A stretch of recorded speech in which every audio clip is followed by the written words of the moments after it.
늦은 밤 아파트 지하 주차장. 집으로 향하던 한 여성이 누군가 자신을 쫓아온다는 걸 알아채고는 소리를 치며 도망칩니다. 집까지 쫓아와 여성을 위협합니다. 집안에서 화재가 발생해 가재 도구들이 모두 불에 타버렸습니다. 언제 어디서 어떻게 우리의 안전이 위협받을지 모릅니다.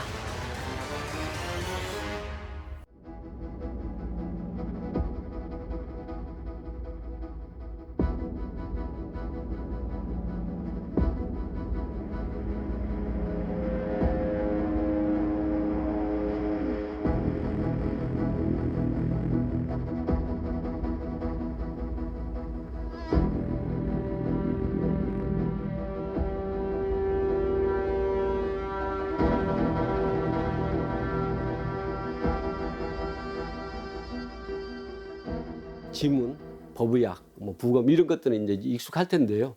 그거 말고도 유전자 분석부터 시작해서 영상 분석, 또 화재 폭발, 요즘은 이제 법 체면이나 이제 법 곤충학 같은 경우까지 과학 수사 분야나 범위가 되게 넓어지고 있습니다. 과학수사대는 이렇게 범죄가 발생하면 현장을 보존하고 감식합니다. 사진 촬영으로 기록을 남기고 지문이나 유전자 감식을 한 다음 필요한 경우 감정 의뢰를 합니다. 현장 출동부터 시작해서 진행 상황 그리고 감식 결과까지 사건에 대한 모든 걸 기록하고 보고합니다. 아, 이게 범행 도구인가요? 예, 범행 도구 도망 나오면서 이제 피해자가 추가로 또 공격을 한 흔적이 보입니다. 용의자가 피해자를 예, 알겠습니다. 혈액태 분석할 때 강식성도 참여시켜서 현장 재보정을 한번 해보겠습니다. 거잖아요. 예. 과학수사대는 모든 사건에 대해 명확한 물증을 제시해야 하고 정황 설명이 가능해야 합니다.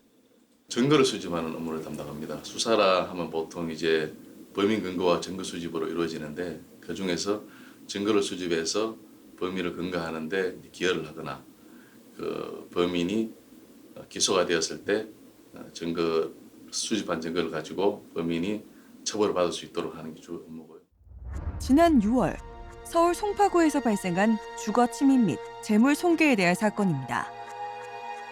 밤 10시가 넘은 늦은 시각, 아파트 지하 주차장을 지나던 여성이 자신을 쫓아오는 남성을 발견하고는 소리를 지르며 집 안으로 도망을 갔습니다.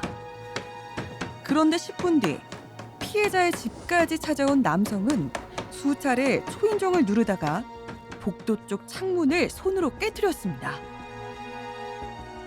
창문 바깥쪽에서 혈흔도 발견됐습니다. 예전에 비하면 검거율은 엄청 높아졌습니다. 저희들이 그 지문도 채증하지만 지문, 조균적, 미세 증거, 혈흔 이런 게 모든 그 눈에 보이는 증거뿐만 아니라 눈에 보이지 않는 증거물까지 전부 채증을 해서 과학 수사를 하기 때문에 신원을 확인하는데 아주 신속 정확하게 빨라지고 있습니다. 국립과학수사연구원은 사건 현장에서 수집된 증거를 최첨단 감정기법으로 분석하며 과학수사를 책임지고 있습니다. 사람의 몸에서 나온 물질과 관련된 증거물을 분석해서 범인의 신원을 밝혀내기도 합니다. 유전자 감식은 개인마다 고유한 DNA형을 갖고 있는 생물학적 특징을 이용한 과학수사 기법입니다. 서울지방경찰청 과학수사대는 화재가 발생한 서울 강서구의 한 아파트 현장을 찾았습니다. 화재가 발생한 현장의 사진을 찍는 것부터가 감식의 시작인데요. 화재 현장의 형태나 모습을 보고 불이 왜 났는지 그 원인을 밝혀야 합니다. 그러기 위해서는 불이 시작된 발화점도 찾아내야 하는데요.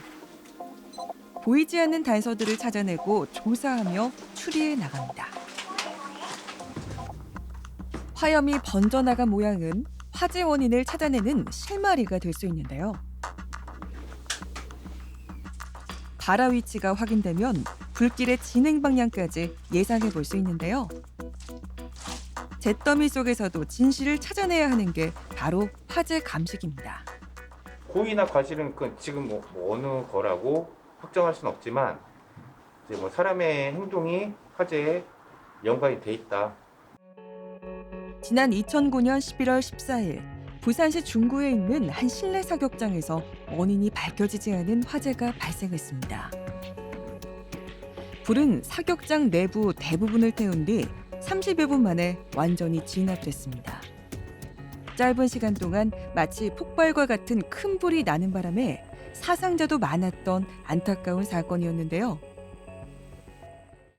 합동 감식을 통해 최종 파악된 직접적인 화재 원인은 백드래프트, 즉 역류 현상이었습니다. 화재 특성상 소실돼서 없어져 버리는데 그렇게 해서 이제 흔적 검사만으로는 어려웠던 부분들을 이렇게 시뮬레이션을 통해서 쉽게 이해할 수 있었다. 화재 시뮬레이션을 통해 불이 번지는 형태나 공간의 온도 변화를 확인할 수 있는데요.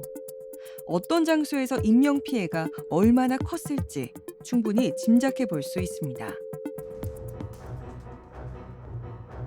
지난 10월 할머니 한 분이 다급한 모습으로 은행을 방문했습니다.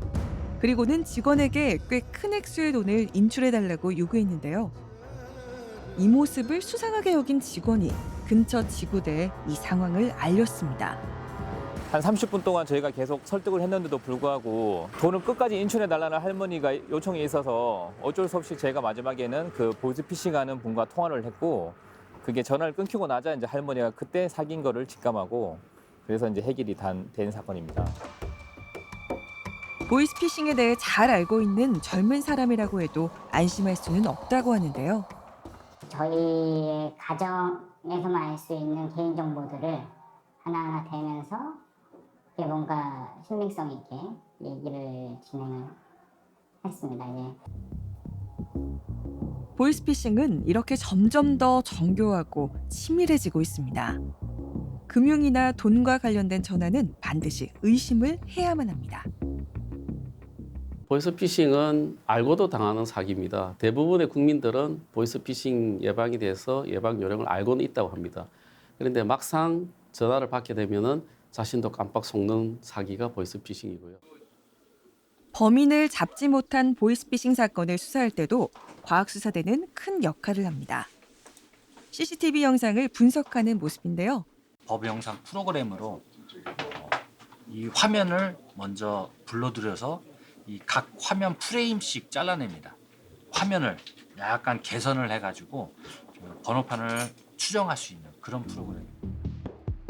각종 범죄 사건을 최첨단 과학을 이용해 해결해 나가는 과학수사. 과학수사대가 사건 현장에서 가장 먼저 하는 일 중에 하나는 바로 지문을 찾는 일입니다. 지문을 현출을 해서 바로 입력을 하면은 바로 경찰청 데이터베이스와 연결이 되기 때문에 신원 확인도 즉시 이루어지고 있습니다. 우리나라의 지문 감식 기술은 최고 수준이라고 하는데요. 일부 지문만으로도 인적 사항을 특정할 수 있다고 합니다. 완전 범죄는 없다. 이제 이걸 실현해 가는 과정이거든요. 그럼으로써 이제 잠재적 범죄자들로 하여금 범죄를 저지르면 언제든 잡히고 처벌받는다. 이런 거 인식을 줌으로써 그 범죄 예방 효과도 물론 있다고 생각이 듭니다. 사건 현장은 누가 언제 무엇을 했는지 말해줍니다. 그 현장을 보존하고 감식해서 보이지 않는 단서까지 찾아내 분석하는 게 바로 과학수사입니다. 과학수사 기술은 자연과학 분야의 지식을 활용하는 건 물론 심리학이나 IT와 같은 영역도 활발히 적용되며 발전을 거듭하고 있는데요. 앞으로는 지금보다 더 빠르고 정확하게 범인을 검거할 수 있을 겁니다.